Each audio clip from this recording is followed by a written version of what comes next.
Hello, good morning student. So in the last video we were discussing the molecularity of a reaction and what is elementary reaction, the reaction which is taking place in one step, complex reaction. तो complex reaction में मैंने बताया था वो वाली reactions जो एक से ज़्यादा स्टेप में हो, दो या दो से ज़्यादा स्टेप में हो, और उसमें से जो स्टेप सबसे ज़्यादा स्लो होता है that step is called the RDS, rate determining step. तो उसका मैंने एग्जांपल बोला था मैं करवाऊंगी, तो this is the one example. So this reaction is given, ठीक है, 2N2O5 plus 4NO2 plus O2 is given. तो रेट लो के accordingly the rate is KN2O5, but यहाँ पे तो N2O5 के आगे 2 है ना, तो how this rate is written here. So ये रिएक्शन जो है कॉम्प्लेक्स रिएक्शन है. कॉम्प्लेक्स का मतलब एक से ज़्यादा स्टेप में होने वाली है. तो आइडिया कैसे होगा कि मैकेनिज्म क्या हुआ होगा इस रिएक्शन का कि N2O5 है, firstly it breaks and becomes the NO2 plus NO3, then again the second molecule of N2O5 combine with this NO3 and it become the 3NO2 plus O2. So अब इसमें ये वाला जो स्टेप है, first step देखो, अब ये slow step है. अगर इसका आप रेट लिखोगे तो क्या आएगा, KN2O5. तो according to this slow step the rate is written here, ठीक है. तो ये दो स्टेप में हुआ. अगर आप दोनों रिएक्शन को कंबाइन करते हो then you will again get this reaction. कैसे, इस साइड कंबाइन करो 2N2O5 बनेगा, ओके. इस साइड कंबाइन करो, इधर NO3 है, इधर NO3 है प्रोडक्ट साइड, इधर रिएक्टेंट साइड, ये कैंसिल हो जाएगा. ये बन जाएगा 4NO2 और एक बन जाएगा O2. So this is one example for the mechanism of A reaction and more example you can see from your book. So the next topic, integrated rate equation for zero order reaction.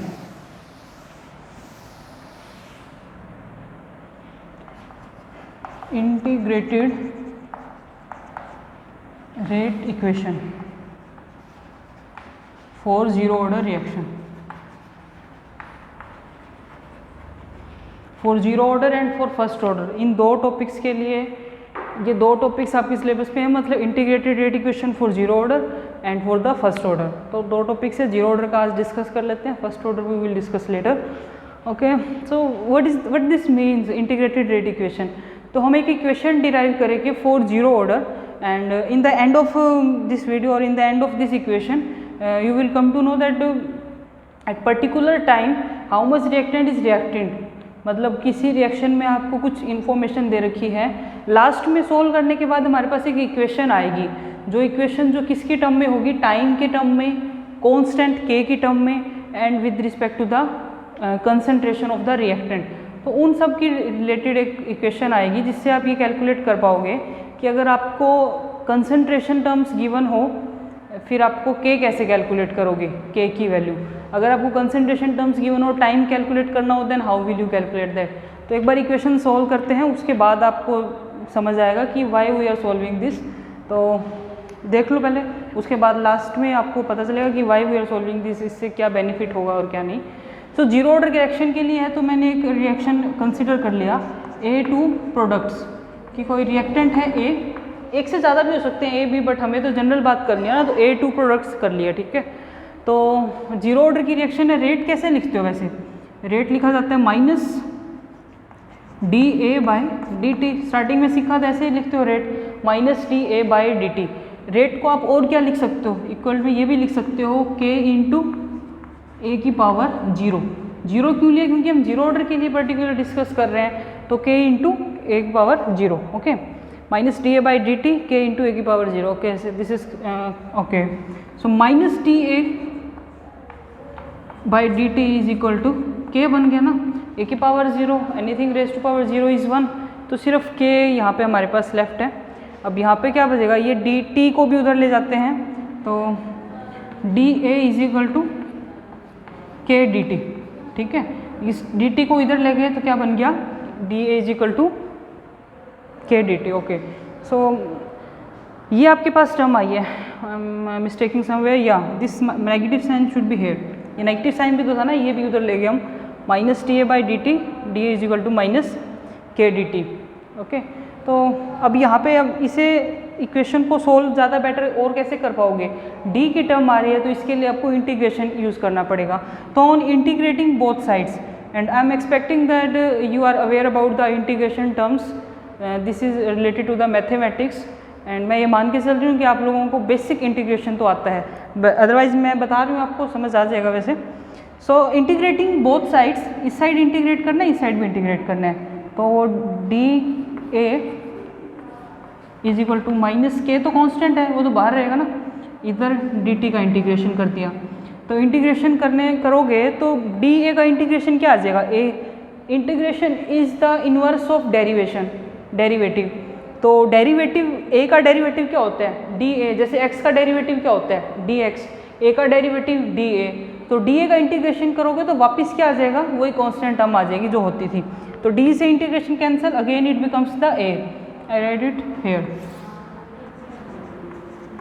इस side से क्या आ गया हमारे पास, ए आ गया integration करने के बाद, is equal to minus K, तो पहले ही है, डी टी का इंटीग्रेशन करोगे क्या आएगा, इट बिकम्स द टी, तो A is equal to minus K T, एक इंटीग्रेशन कॉन्स्टेंट भी आएगा प्लस में आई क्यों है, क्योंकि मान लो इसका आप डेरिवेटिव करो तो वापस यही टर्म आनी चाहिए ना, इसका डेरिवेटिव यही टर्म आए, तो इसका डेरिवेटिव क्या आएगा डी ए, माइनस के का माइनस क्या आएगा, टी का डेरिवेटिव डी टी, ठीक है, प्लस में आई का डेरिवेटिव क्या होता है जीरो ना, तो जीरो कांस्टेंट का डेरिवेटिव जीरो, तो यहाँ पे जीरो भी हो सकता है, इसलिए हमेशा इंटीग्रेशन कांस्टेंट ऐड होता है, आई हमें ऐड करना है। सो ये यहाँ तक हो गया। उसके बाद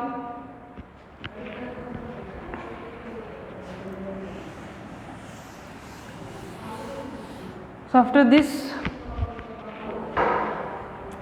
इसके बाद देखो माइनस के टी प्लस आई, अब हमारे पास आई जो है अननोन है, तो इस अननोन को नोन बनाना पड़ेगा, अननोन को नोन बनाने के लिए कुछ इनिशियल फाइनल कुछ कंडीशंस यूज़ करेंगे, तो at initial condition, at condition time is equal to zero, time zero का मतलब है वो वाला टाइम जब रिएक्शन स्टार्ट ही नहीं हुई है, रिएक्शन जो है जीरो स्टेट पर है, मतलब आपका टाइम जीरो, रिएक्शन अभी स्टार्ट नहीं हुई, T is equal to zero, तो ए की वैल्यू क्या होगी, A is the concentration of reactant ना, रिएक्टेंट साइड लिखा था, तो रिएक्टेंट तो कंप्लीट होंगे, जितने स्टार्टिंग में अगर 100% रिएक्टेंट है तो 100% होगा, तो A is equal to the A naught, naught word कब यूज़ किया, जब इनिशियल वाली जब वैल्यू होगी, जब रिएक्टेंट ने रिएक्ट ही नहीं किया, तो this A becomes the A naught at time T is equal to zero, मतलब अगर टी को जीरो पुट कर रहे हो तो ए क्या होगा, ए स्टार्टिंग वाला होगा 100% रिएक्टेंट, उस स्टार्टिंग वाले को क्या लिखते हो ए नोट, तो at time T is equal to zero A becomes the A naught, तो ये जो इतनी इन्फॉर्मेशन है ये इसी क्वेश्चन में पुट करनी है, और ये क्या बन जाएगा, ए तो बन गया ए naught minus K T, T को जीरो रखा प्लस में आई, तो ये तो जीरो होगी क्वांटिटी, तो आई की वैल्यू क्या आ गई, I becomes the A naught, तो बस हमें आई की वैल्यू निकालनी थी, वो ए नोट आ गई, अब उसी क्वेश्चन में हम दोबारा पुट कर सकते हैं।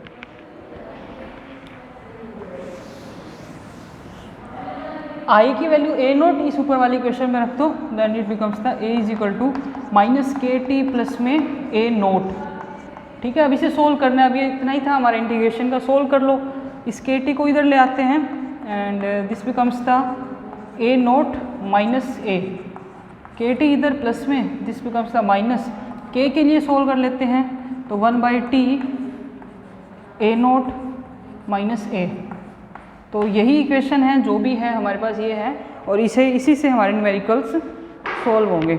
तो आपको मान लो क्वेश्चन न्यूमेरिकल्स के लिए हम ये कर रहे हैं इंटीग्रेशन, न्यूमेरिकल्स इसी से सॉल्व होंगे, आपको क्वेश्चन दे रखा है कि आपके पास कोई एक रिएक्शन है जिसमें इनिशियल कंसंट्रेशन कुछ 5 मोल पर लीटर है, तो इनिशियल मतलब ए नोट, इतनी देर रिएक्ट करने के बाद, मतलब 10 सेकंड तक रिएक्शन होने के बाद, 10 सेकंड क्या हो गया, टाइम हो गया, आपका ए जो है इतना बच गया, तो वो वैल्यूज़ यहाँ पुट करते जाओगे, and you can find the value of के की वैल्यू आपको मिल जाएगी वहाँ से, ठीक है, तो ये क्वेश्चंस में यूज़ होगा। तो this is the integrated rate equation for zero order reaction, zero order reaction के लिए इंटीग्रेटेड रेट इक्वेशन है, जिसको अगर आपको के दे रखा है, आप टाइम निकाल सकते हो, ये टर्म्स दे रखी है, तो न्यूमेरिकल्स में ऐसे समझ आ जाएगी, आप इसे डिराइव कर सकते हो, वरना आप इसे याद रखो, न्यूमेरिकल्स सोल्व करोगे तो याद तो हो ही जाएंगे, हो जाएगा, तो ये इक्वेशन बार बार यूज़ होने वाली है। तो इसी से रिलेटेड एक छोटी सी टर्म और कर लेते हैं, half life period, the term is half life period.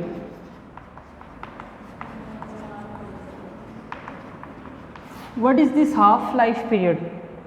अगर मैं आपको बोलूँ कि एक रिएक्शन है वो कंप्लीट हो रही है आपकी 100% कंप्लीट हो रही है 20 मिनट में, 20 minutes the whole reaction is completed, तो 50% रिएक्शन कितने मिनट में होगी?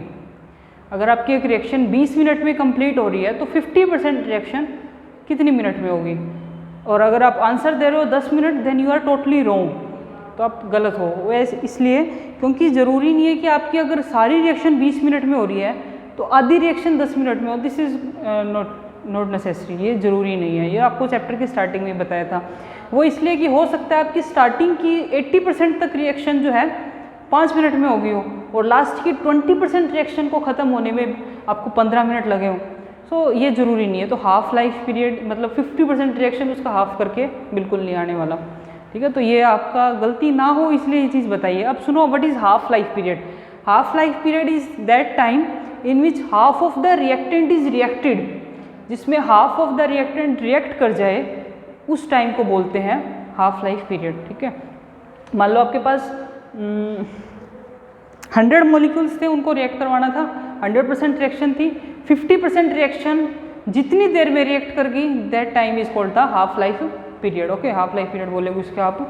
तो ये हाफ पीरियड उस कंप्लीट टाइम का हाफ हो, ये ज़रूरी नहीं है, ठीक है। कंप्लीट टाइम का हाफ नहीं होता कभी भी। So half life period it is the time in which half of the reactant has reacted, ठीक है। तो इसमें हाफ लाइफ पीरियड निकालना हो तो कैसे निकालोगे? I am solving here, then please concentrate.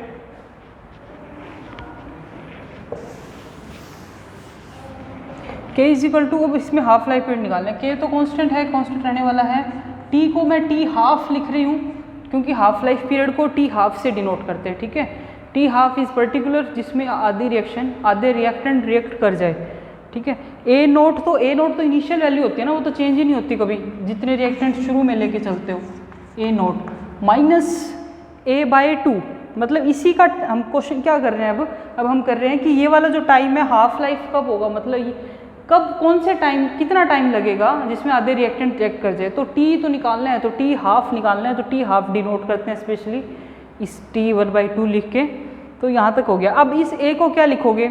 A is the final concentration of the reactant. A is the final concentration of the reactant after 50% reactant reacted. जब 50% रिएक्टेंट आपके रिएक्ट कर चुके हैं, तो 50% रिएक्टेंट अगर रिएक्ट कर गए तो कितने परसेंट बच गए? 50%, मतलब स्टार्टिंग के हाफ बच गए।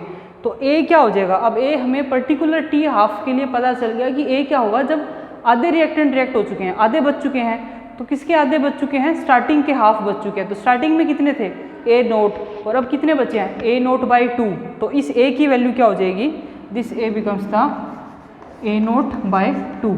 अब इसे सोल्व करो, सोल्व करने के बाद 2a minus A, it becomes the A naught by 2 K T half. तो जीरो ऑर्डर रिएक्शन के लिए हाफ लाइफ पीरियड क्या होगा? ए नोट बाय 2 के। सोल्व करके एलसीएम लेके आप देख लेना, ये आएगा। So T half A naught by 2 K, जिसमें आधे रिएक्टेंट रिएक्ट हो जाए तो इस ए की वैल्यू क्या हो जाएगी? शुरू वाले के हाफ ए नोट बाई 2। ये सिर्फ हाफ लाइफ के लिए है, कोई और टाइम हुआ 50 मिनट 30 मिनट में कितनी रिएक्शन होगी तो टाइम अलग अलग रख के हमें पुट करके देखना पड़ेगा, सभी के लिए नहीं है, सिर्फ ये हाफ लाइफ के लिए टाइम निकाल लिया। So this was the concept. इसी तरह फर्स्ट ऑर्डर के लिए इंटीग्रेटेड रेट इक्वेशन निकालेंगे in the next video. So thank you.